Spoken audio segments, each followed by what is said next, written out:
and get back to an all-of-the-above strategy that actually allows us to utilize our resources here in America in a safe way that produces thousands of good high-paying jobs and brings billions more dollars into the federal treasury to pay down the national debt.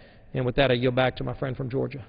I'd like to ask my friend a question before, but I think we need to yield for just a minute. For what purpose does the gentleman from Utah seek recognition? Thank you, Mr. Speaker. Thank you for letting me interrupt. I sent to the desk a privileged report from the Committee on Rules for filing under the rule. The clerk will report the title. Report to accompany House Resolution 245, resolution providing for consideration of the bill, H.R. 1229, to amend the Outer Continental Shelf Lands Act to facilitate the safe and timely production of American energy resources from the Gulf of Mexico, and providing for consideration of the bill, H.R. 1230, to require the Secretary of the Interior to conduct certain offshore oil and gas lease sales and for other purposes. Referred to the House calendar and ordered printed. Thank you. Thank you, sir. The gentleman from Georgia may proceed. Thank you, Mr. Speaker. The rules that were just presented by Mr.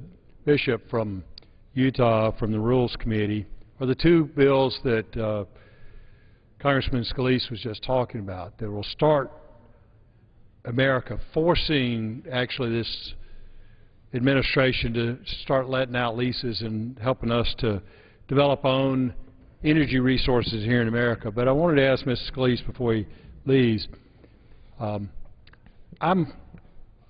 on three committees. I'm on Natural Resources. I'm on the House Homeland Security Committee. I'm also on Science, Space, and Technology Committee. Just today in Science, Space, and Technology, I heard Democrat colleagues talk about the #1 issue in America today is, one lady said, it's jobs, jobs, jobs. And I've heard it in my other two committees. I've heard that from Democrat after Democrat. And I know the gentleman is on the Energy and Commerce Committee, and the question I wanted to ask Mr. Scalise is, have you heard in that committee, one of our 8 committees, one of the most important committees dealing with energy production, have you heard that same mantra from our Democrat colleagues on Energy and Commerce? Has it been jobs that we need to be focusing upon? You know, and I appreciate the gentleman yielding, and you know, this mantra that's thrown out there, you know, frankly, for over 2 years now, you know, yourself, myself, we've been clamoring for policies that actually create jobs. And then when we bring forward legislation, actual bills, not to run up the deficit like our colleagues on the other side, not to run more jobs out of our country like our colleagues on the other side, but when we actually bring bills to say, stop the madness, change these policies, and bring that work back to America, create those jobs here, bring in that revenue here. They actually criticize us and say, you know, that has nothing to do with jobs. Well, it shows, first of all, that they're out of touch. They don't understand how job creation works in this country, but they also obviously haven't been tracking the history, tracking exactly what's happening all across America, but especially, you know, in using the areas around southeast Louisiana as the prime example. I mean, you don't have to go any further than to go down to South Louisiana, and you'll see the job losses that have occurred because of this administration's policies, which have, one, shut off American energy production, which have led to higher gas prices, but also run thousands of high-paying jobs out of America. We've tracked those rigs, those deepwater rigs, which each of them is about $1 billion asset. So you've got an American employer that said, you know what, I can't even do business in America anymore with my $1 billion asset. I've got to move it somewhere else, to a foreign country. One of those rigs went to Egypt.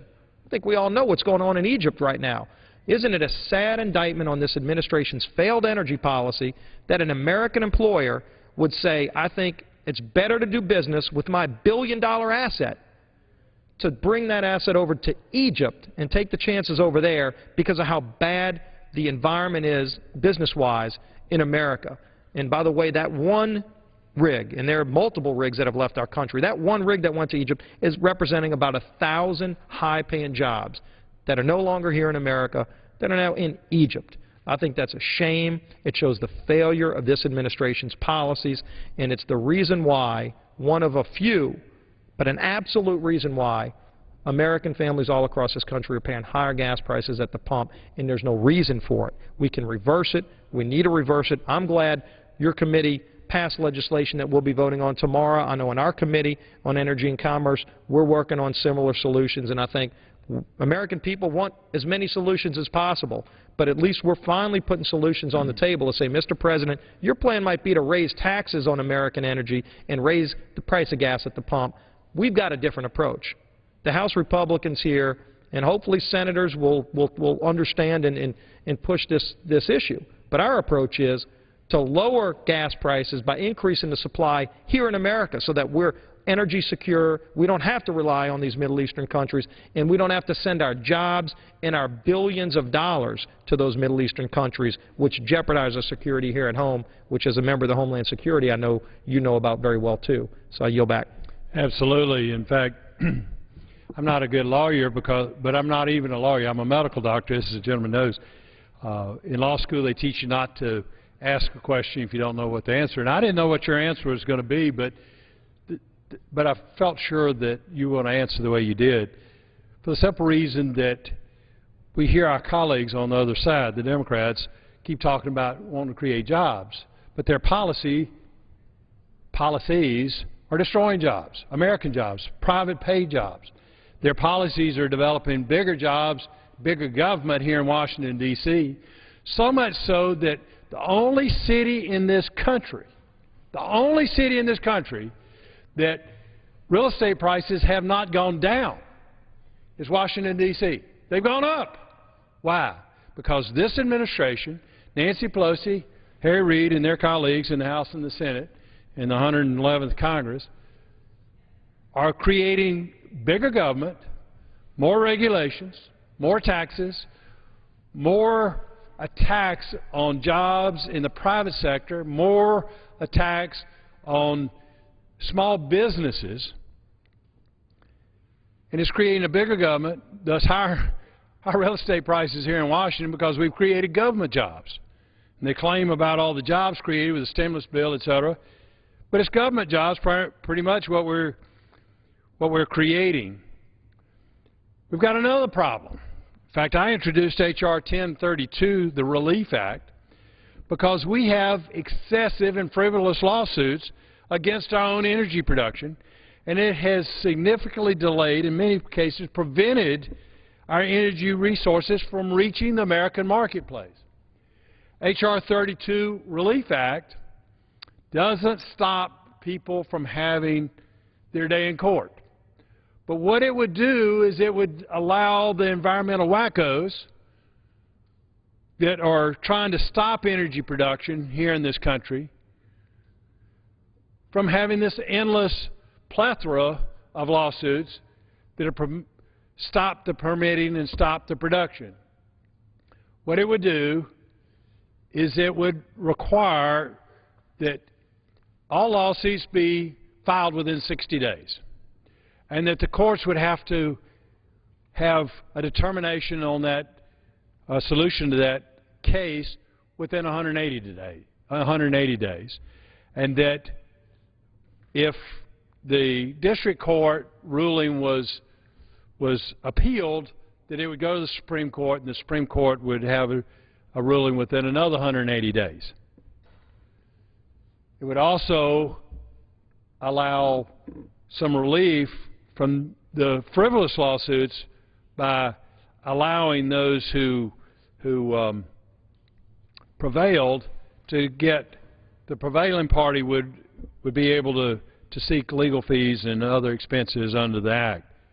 This is the kind of bill that we need to pass. And I've been asking members of Congress to co-sponsor this because we need to pass this kind of legislation.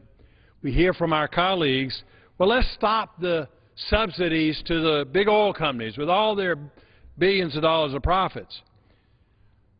I'd like to stop subsidies to everything, including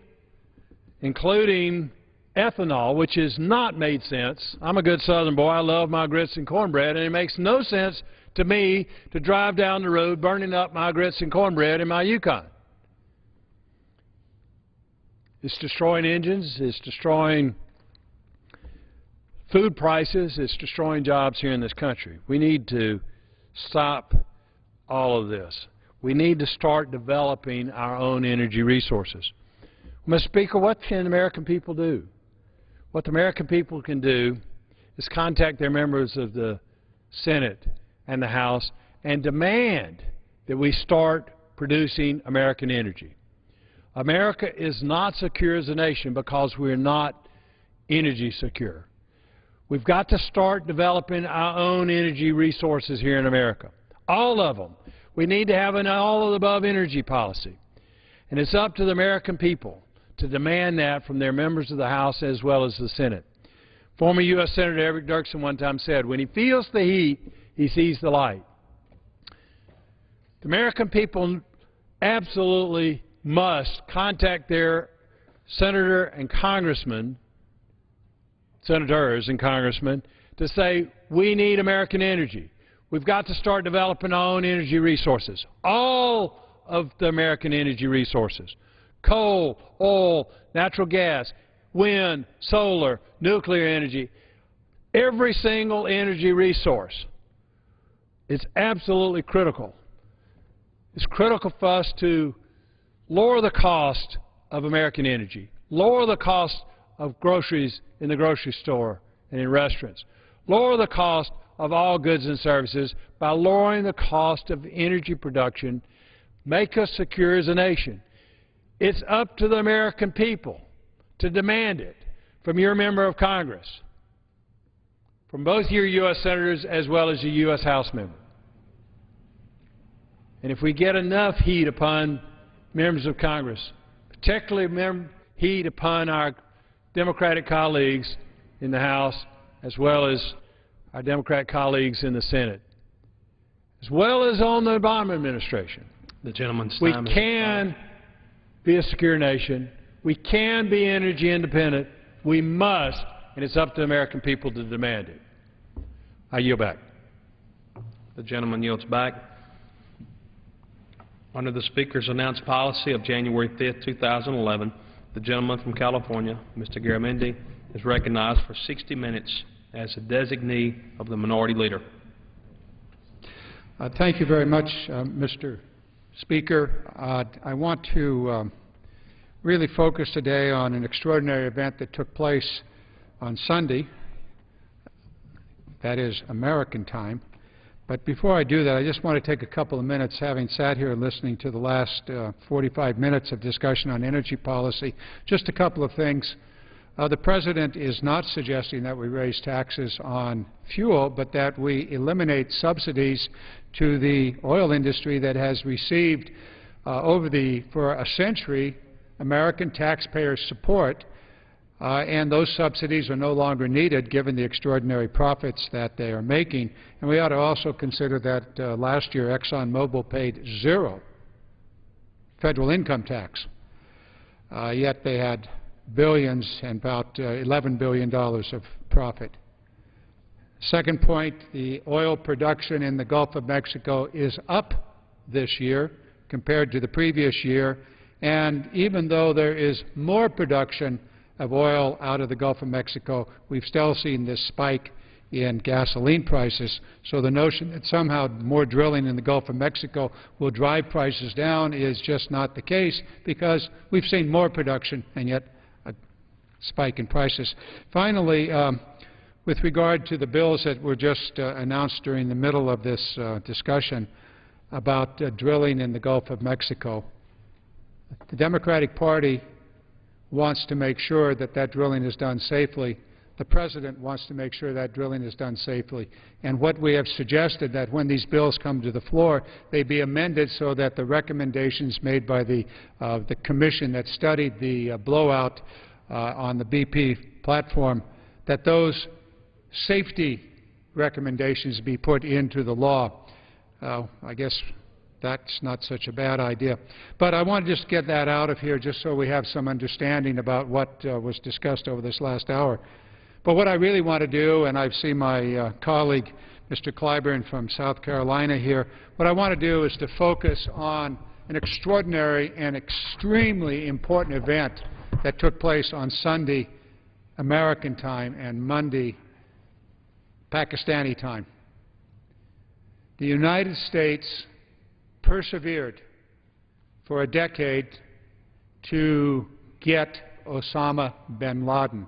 The President of the United States, Barack Obama, was determined during his campaign for presidency and in the very first moments of his presidency that he would focus like a laser beam on getting Osama bin Laden. It took some time. It took an extraordinary effort by the intelligence community, by the military, by this Congress in providing the necessary support, and by our colleagues in other branches of government to get the job done. It was accomplished, and finally, that banner on that aircraft carrier has real meaning. Mission accomplished. Mission accomplished. Osama bin Laden is no more. The man that was responsible for the biggest mass murder ever in this nation's history is no more. President Obama, we thank you. We thank the men and women of this military and the intelligence community that made this happen. We applaud the courage of all that were involved and the wisdom and the determination to get the mission accomplished. Let me now turn to our colleague from South Carolina, Mr. Clyburn. Thank you so much. Thank you for yielding me the time, Mr. Speaker. I rise today to commend and give thanks to all those who played roles in the operation that resulted in the death of Osama bin Laden. First and foremost, President Obama, who came into office determined to renew the focus on Osama bin Laden, and he has delivered. His gutsy decision to proceed with the raid as he did, as opposed to striking the compound from the air, will go down in history as one of the great presidential decisions of all times.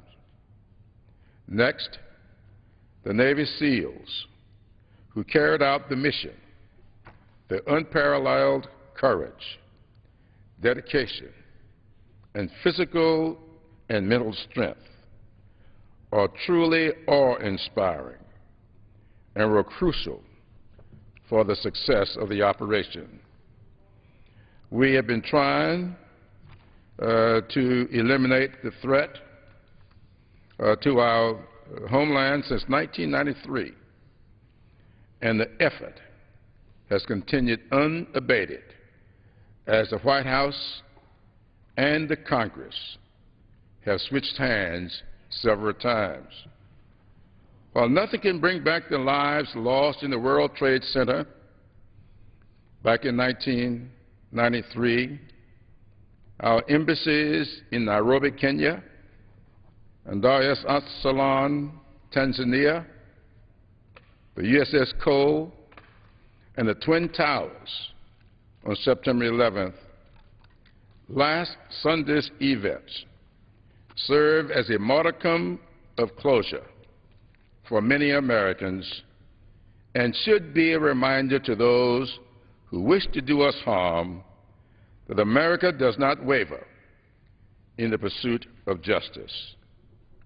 God bless the men and women and their families who work every day to protect our nation and its people. But before closing, I want to also thank CIA Director Leon Panetta and all the unsung heroes in our intelligence community who do their work anonymously and seldom receive deserved accolades. Their families sacrifice immensely so that they can serve our country. God bless the United States of America. Thank you, and I yield back. Thank you very much, Mr. Clyburn, for your heartfelt and very, very appropriate words. The mission that was carried out was not something that came about just in a matter of days. It had been planned over the course of many, many years, and with determination, the intelligence community, led by most recently Mr. Panetta, worked tirelessly to track down Osama bin Laden. It took a great deal of time and many, many years, but ultimately succeeded in ways that the news media is now beginning to report. We can only give thanks and congratulations to that part of this mission and their determination and steadfastness to stay on the track, to follow every lead, and to find every stone that needed to be turned over so that ultimately success could be had in locating Osama bin Laden. I think we all now know a great deal more about Abbottabad and what it is, a community, not large, but what was this strange new compound doing in that particular location. We found out precisely what it was doing, and we took the steps necessary. I think all of us have seen pictures of the Situation Room at the White House with American leaders surrounding a table, looking at the television screens, watching in real time what was going on half the world away. I think all of us could see the concern on the faces of those leaders, the President, the Secretary of State, Mr. Panetta, and others who were there, who had spent their previous hours preparing for the mission and making a very difficult decision. They knew that this was an extremely risky program that could quite possibly fail. And I'm sure they had the failure of the mission that President Carter ordered 3 decades before to go into Iran to rescue the hostages. And I'm sure that weighed heavily on their mind. But nevertheless, the President made a very, very courageous decision to accept the risk of failure and quite possibly to succeed in finally dealing with the mass murderer, Osama bin Laden. And we must keep in mind it wasn't just Americans who were murdered here on the shores of this nation, but in Pakistan and in other countries around the world, Al-Qaeda murdered far more people in those countries. I notice now that I'm joined here by my colleagues. I'd like to turn to my colleague from San Diego. Susan, if you would care to join us. Thank you. Thank you. I'm delighted to join you, and I want to thank you so much for taking this time today. We know that the events that occurred just a few days ago were really the result of multiple government agencies working together over a number of years. But today, at this time, I want to rise to honor one of our nation's finest fighting forces, our Navy SEALs. My district is home to Coronado, which houses both the Coronado Naval Amphibious Base, where all SEALs undergo basic training, as well as the Naval Special Warfare Command. And over the years, I've had the pleasure of meeting these brave young SEALs who are willing to do a job that most of us would rather not even imagine. And quite frankly, we can hardly imagine many of the things that they're asked to do. And you know, the most amazing thing to me is they do this job so quietly. They really don't talk about their work. But you can see it often on their faces, and the fact that they are very proud of what they do, and they are very proud to be Americans. These men ask nothing in return for the work that they do, a quality that I certainly admire in them, not only among our special forces, but among our brave men and women in uniform across the services. So I rise to say a very big and grateful thank you. You ably and swiftly removed one of the most heinous criminals this world has ever seen. And I simply want to say thank you to our SEALs for a job very well done. And I'm very proud to represent you. Hoo-yah. Thank you for letting me join. Thank you very much, Representative Davis. I share your enthusiasm. Not too long ago, I also represented San Diego, but in a different role, not as a representative, but as a lieutenant governor. Indeed, Coronado is an extraordinary place, and the naval forces that are such a prominent part of San Diego did play a role in this in many, many ways. I was trying to recall whether the aircraft carrier that ultimately did the final burial at sea was stationed in San Diego. I think it was a San Diego aircraft carrier. Yes. So what we have here is yet another example in a way in which the American Armed Forces, in their many different ways, in the case that you talked about, the role of the Special Forces or Special Operations and the SEALs that actually participated, carried out the mission, and the aircraft carrier, and then in between the Air Force and the Army, all of them playing a role. It's an extraordinary example of the way in which our military power, properly focused on a very important task, is able to carry it out. You know, I think the other thing that we realize, and those of us in San Diego are so aware of our Navy, but all the other agencies that work well together, that's important. And over the years, it hasn't always been that way at the level that it is today. And I think that's why they were so successful. And as we've had an opportunity to read in newspapers throughout this country and to have some opportunity as well to speak to the people who were key in carrying out this operation, that's something that they're very proud of. That the communication, we use the word synergy a lot, but people came together on many different levels. And quite honestly, it's something that probably would not have been possible quite a number of years ago, but it is today. And I think that it's something, I hope, that our enemy is paying attention to, because we are a lot abler, a lot smarter, a lot more capable of carrying out these kinds of activities. And it should make those who want to do us harm think twice. Absolutely correct. And I thank you so very much for your participation tonight in honoring and congratulating President Obama and the Special Operations and the American intelligence community for what they were able to accomplish. Finally, mission accomplished.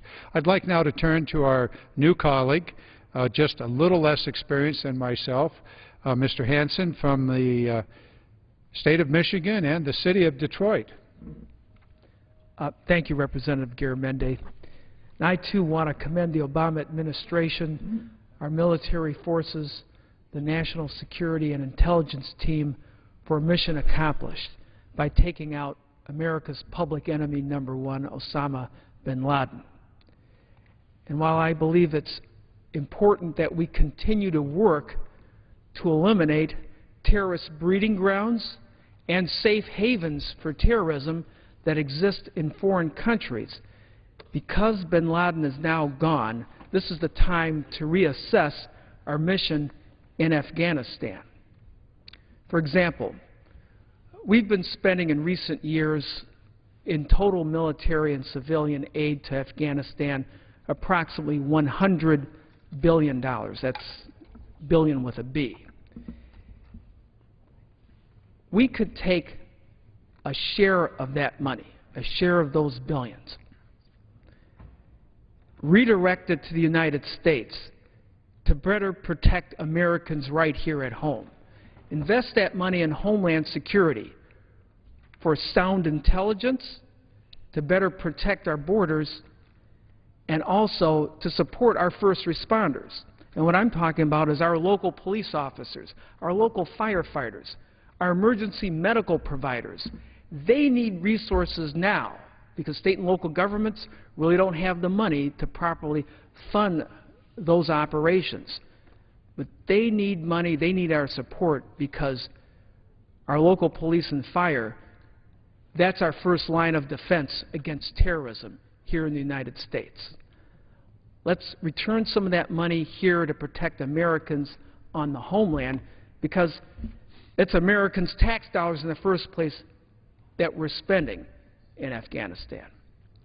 Similarly, we spend billions of dollars in economic assistance to help rebuild Afghanistan. I'm not taking a great issue with that.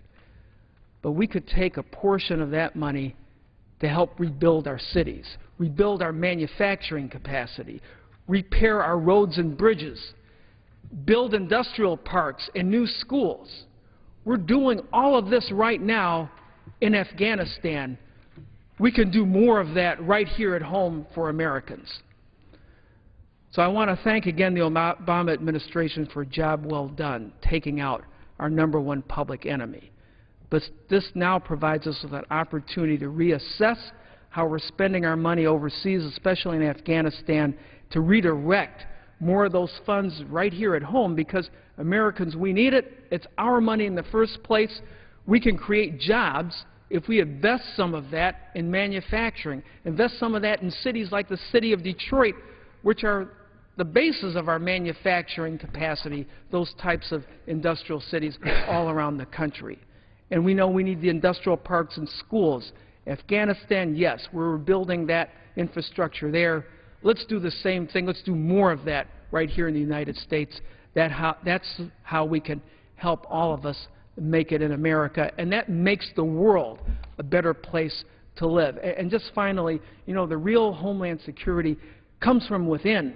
When you take care of Americans, when you make America stronger, that's the best way to fight off terrorists. That's the best way to defend ourselves against a threat that comes from overseas, is to make sure that we're as strong as possible right here at home.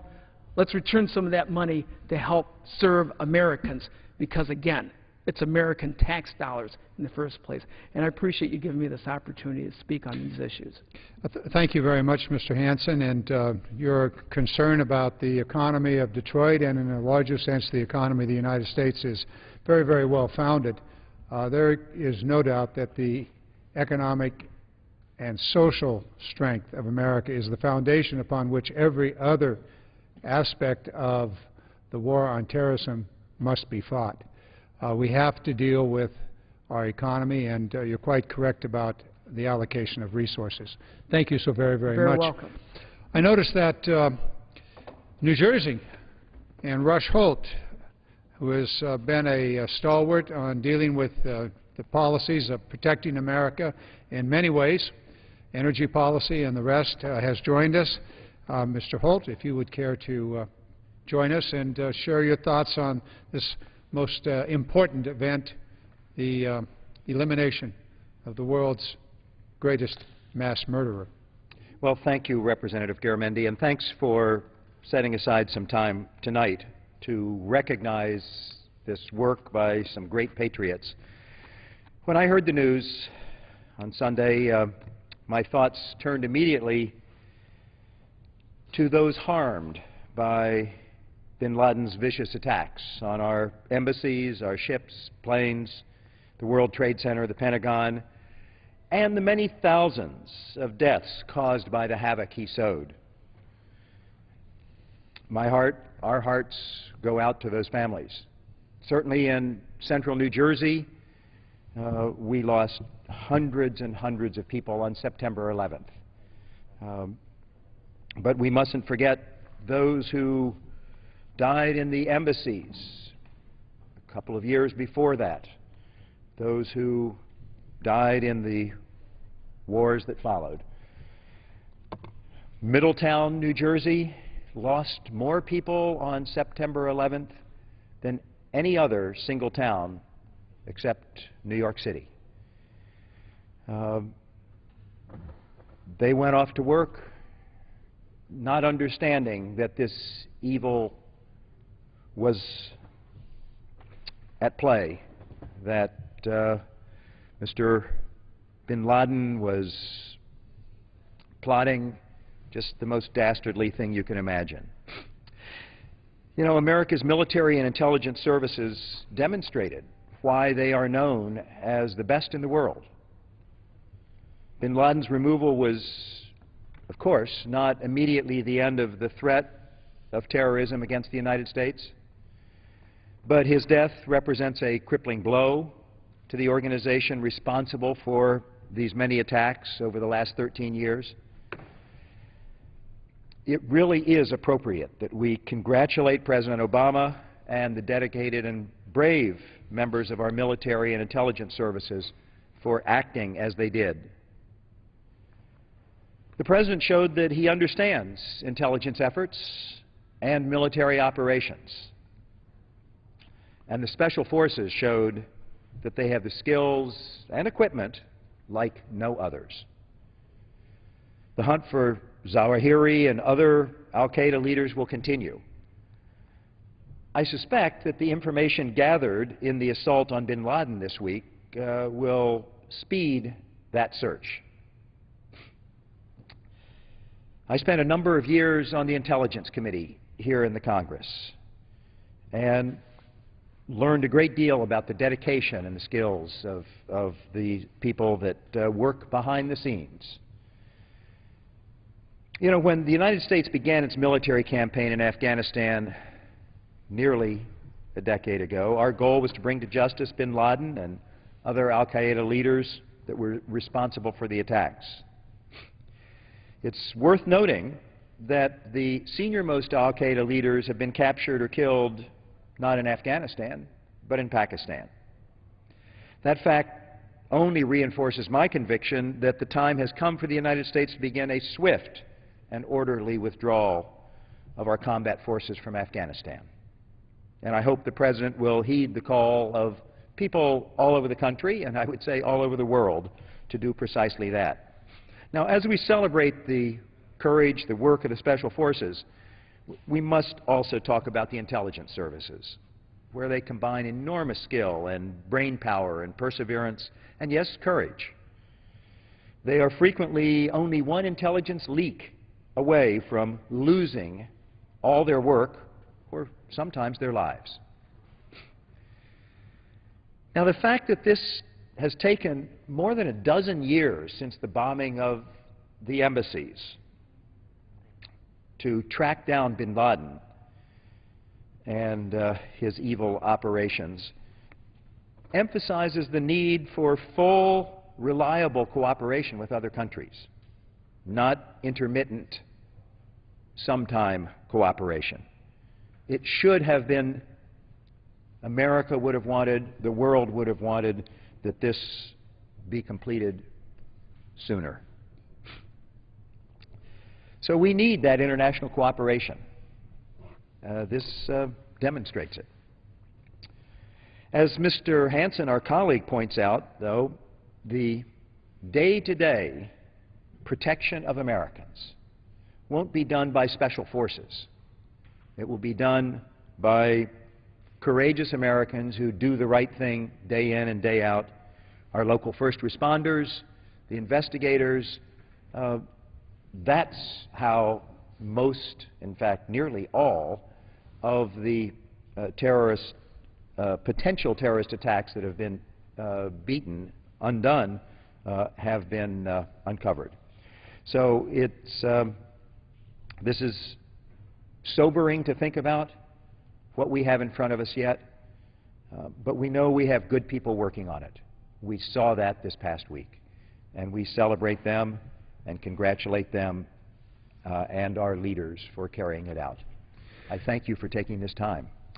Mr. Holt, thank you very much. A couple of things about your discussion here really struck me as being very, very important.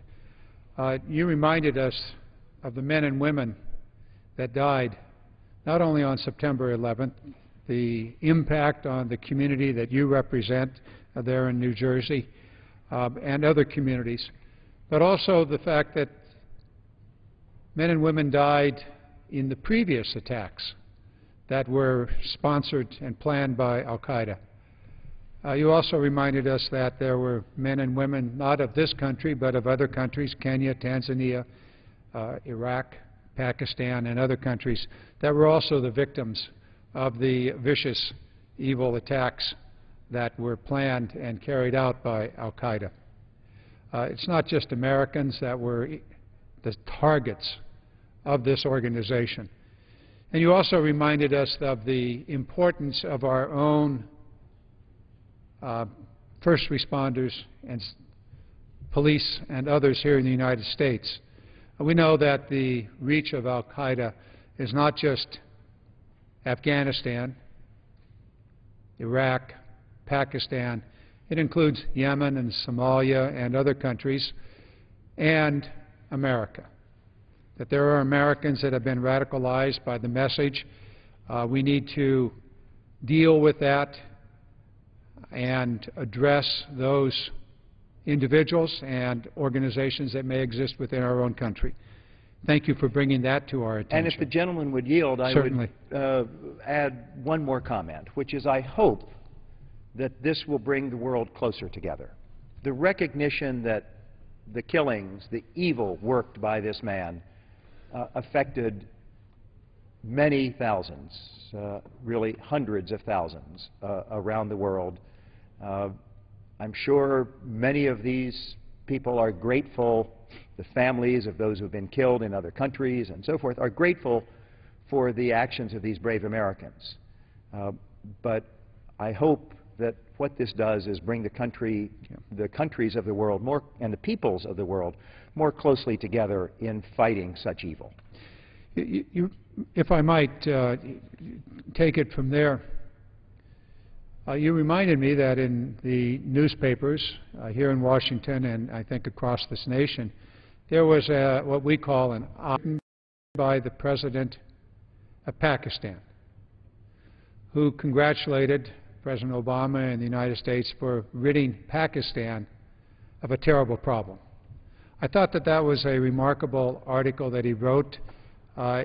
He noted that his own wife was the target of al-Qaeda. Not once, not twice, but 3 times. The final effort resulted in her assassination. So the point that you made about bringing all of us closer together to deal with terrorism, wherever it may be and whatever rationale it may perceive itself to have, is a threat to every peaceful person and every country that desires peace. Point well made and well taken, Mr. Holt. Thank you so very much for joining us this evening. I'd like now to turn, and you're welcome to stick around and join us after we hear from my colleague from the state of California, Lois Capps, who represents the Santa Barbara region of the Golden State. Thank you, Please. Mr. Garamendi, for yielding me time and for organizing us to have this conversation and this opportunity to pay tribute this evening. I rise, like my colleagues have risen, to commend the many people involved in bringing Osama bin Laden to justice. From all accounts, and from what we heard from Director Panetta yesterday, it was a meticulously planned and executed operation. I commend the President and his national security team for their focus. You know, when the President was running for office, he said that if he were presented with actionable intelligence on al-Qaeda's leaders, that he would act, with or without the host country's permission or assistance. He got some heat on that commitment, if you'll remember, my colleagues, but it's clear he was correct. The result is that the perpetrator of the 9/11 attacks has now been brought to justice, and the organization he has led has been further weakened. And I am so grateful to our colleague from New Jersey, Mr. Holt, for calling to mind again, as all of us felt as we heard the news of Osama bin Laden's demise. We were immediately, at least I was as well, reminded again of that awful day, 9/11, and the image where we were when we heard the news, how we were riveted to watching the horror unfold, explode in Washington, in D.C., at the Pentagon, in New York City, and in Shanksville, Pennsylvania. And I acknowledge that this was a very closure for those families who have suffered and continue to suffer, and a good thing that they have seen this person, this evil man, brought to justice. But it doesn't lessen their sorrow and their loss. And we're mindful of that, and it comes back again to remind us that we have not, by any stretch, ended the threat of terrorism, and we must remain vigilant. Mr. Holt talks about all of the New Jerseyans who lost their lives that day, and it was concentrated in our metropolitan areas surrounding New York City, but these were country flights, and some of the passengers were bound for the West Coast, and some of them were my constituents, as well as, I don't know about Mr. Garamendi, but others in California I know lost their lives, and those families are still grieving. So my heart goes out to them this evening. But I want to acknowledge also the comments and the contribution from our colleague from Detroit, Hanson Clark, who acknowledges for us all, which I am very mindful of, our need to remain vigilant includes our homeland security, and that goes immediately to the role that our first responders play, and the responsibility that we have in this body to make sure that our frontline defense in our cities and our rural areas, in our vulnerable places that we're all mindful of now with the heightened security, because we know that this event that happened just so recently is going to have some kind of effect, and we need to be even more on guard. But every day we want and need our first responders to be there in our homes, guarding our streets and guarding our communities and making sure that we're safe. And we have a responsibility to see that they have the resources to do that. Disrupting, on the other hand, disrupting the operations of this murderous group is such an important step to safeguarding our country.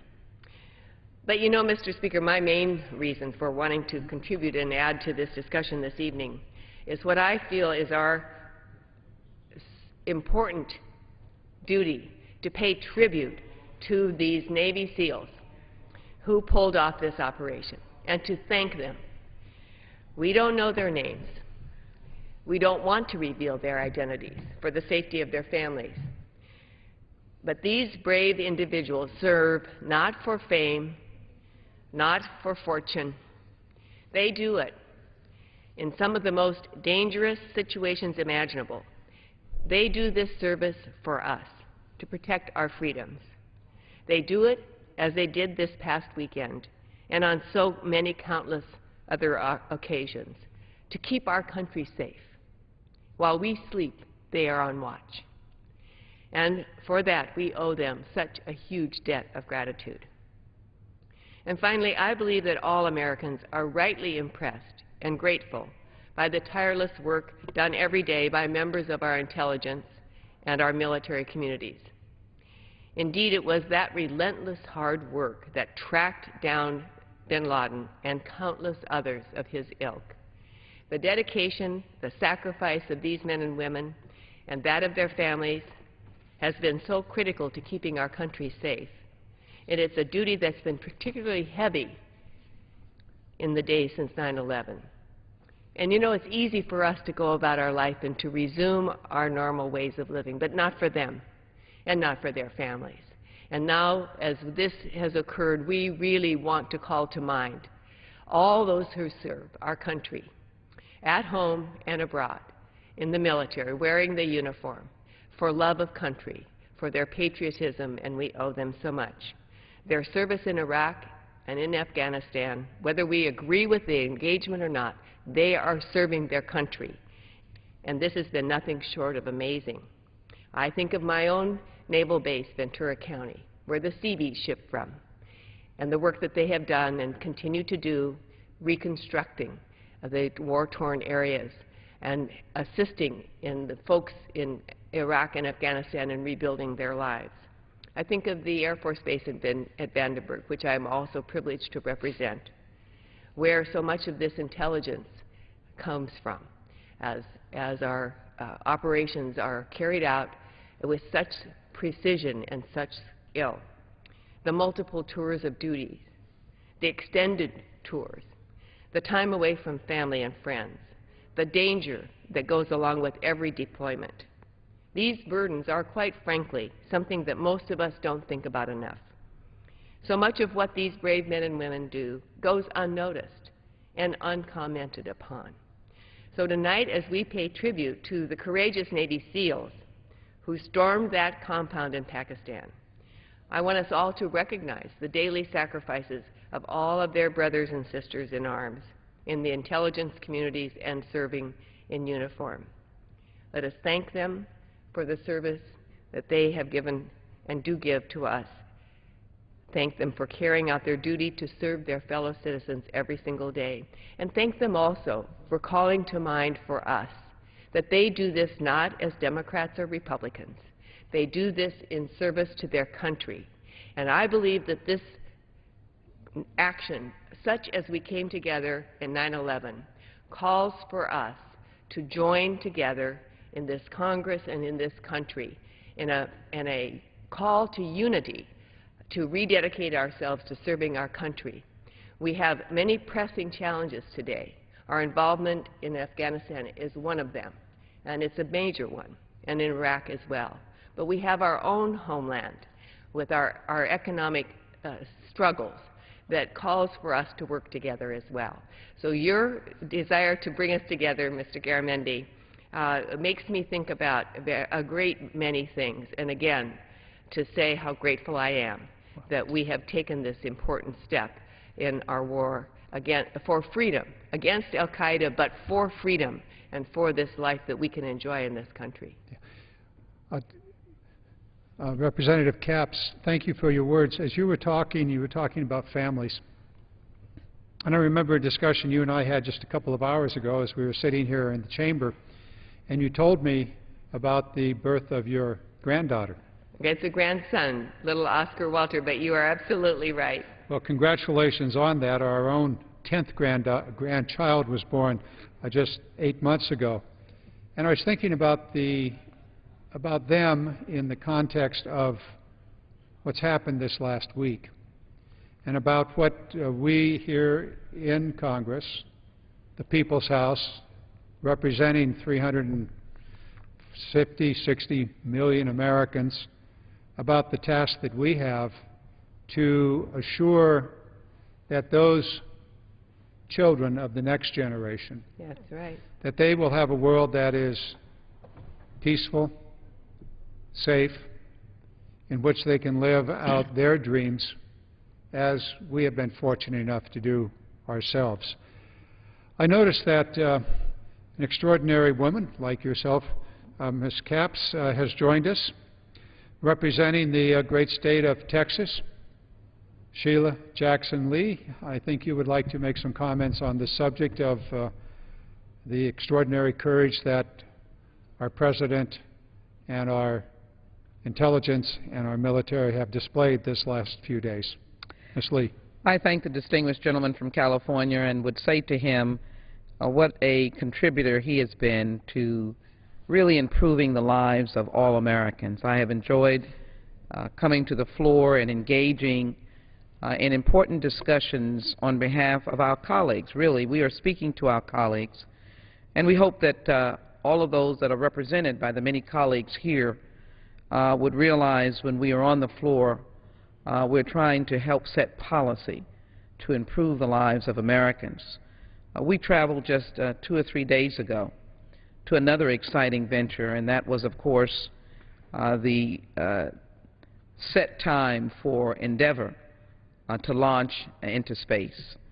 And I think it connects very well, and enjoyed meeting your wife and having discussions about how great America is, and as well knowing that our dear friend and colleague was able to travel, Congresswoman Giffords, and that a Texan, her husband, was going to be the commander of Endeavor. We look forward to it going. But I mention that because, of course, many of the astronauts are military personnel. And I could imagine when President Kennedy challenged us to go into space, into outer space, which seems like a fiction but was real. No sooner or no later than 1969, we landed on the moon. This is a great country. And we have the ability to be resilient and persistent. And you know, as all of us reflect on where we were on 9/11, and I know that you could say where you were. We were right in this place. We were meeting and huddled around issues. I remember it as clear as day, by small business. We were not on the floor, but we were huddled in a room right underneath this chamber, discussing how do we help small businesses. And all of a sudden we heard such a sound, such a shrill, get out of here. It was something we had never heard before. But I say that only that you would have thought in that experience, a 21st century experience, that America would have been brought to her knees. That was the intent.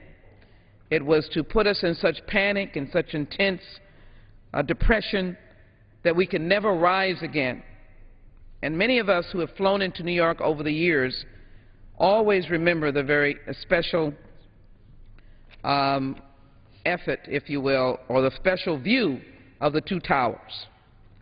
So come now almost 10 years later, 2011, and as each president talked about making sure that they would find Osama bin Laden, even as President Clinton experienced the first World Trade Towers bombing in 1993, and he responded, and even as President Bush made the comment of going to get him, we're so grateful that in all of those disappointments of not finding Osama bin Laden, that America never gave up.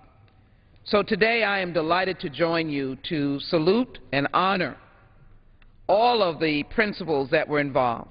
President Barack Obama, his national security team, the Joint Special Operations Command, JSOC, the Navy SEALs, and all of the courageous men and women of the United States military. As we were detailed this very intricate and very, very difficult and dangerous mission, how proud we were to understand the willingness of the Navy SEALs to sacrifice or to stand up and say, let me be counted. I'm hoping that we will have an opportunity to debate a resolution on the floor of the House. I'm hoping we will be able to do it in a bipartisan manner. I've introduced HRES 240 with 50 members of Congress now joining in and asking for what might be a waiver this one time to allow us on this historic opportunity to debate on the floor of the House as our friends have in the other body. But even as we speak tonight, and I want to thank our leader, Congresswoman Pelosi, for having the insight, knowing that members wanted to come and to express themselves. So let me just quickly say these words as I come to a close. I like this comment, the world's safer without bin Laden, says Obama, President Obama. And then this other comment that I think is so very important, speaking about this nation and recognizing how we have never given up. The President has indicated that this is a country that is continuously resilient. And as we are resilient, even in the face of obstacles and the continued threat from the USS Cole that happened, from the bombing in Africa, the embassies that were bombed, all of those incidences, and we never gave up. And it's important for America to know that there were voices who opposed decisions that were made, and not in any way to be negative, but they doubted what was being presented. This was not an easy decision. This was a courageous decision. This could have been a calamity. This could have been the worst decision that one could have ever made. But fortunately, there was a president who had a team that came together, and on behalf of the American people, they acted bravely, courageously, with sensitivity, astuteness, talent, genius. And I am so very proud to stand on the floor today to offer to the American public my outpouring of congratulations to each and every one. I close with this. I don't know all of the facts, but I understand that one of those actors, one of those military personnel, may have been the child of an immigrant family. How great America is to be able to, a recent immigrant family, how great it is to be able to take those young people who love this country and let them serve this country. Mr. President, in finality, never give up, never give in, and never give out. You are serving the American people, and as Commander-in-Chief, we salute you. To all of those who worked, the military, the national security team, the intelligence community, JSOC, Secretary of State, Secretary of Defense, and others not named, we thank you because we realize that you stand in the shoes of those men and women that are forever brave. To their families, I say thank you, and to this leadership, I say thank you, and I yield back. Thank you very much, Ms. Lee. Your comments are so well taken and so well said.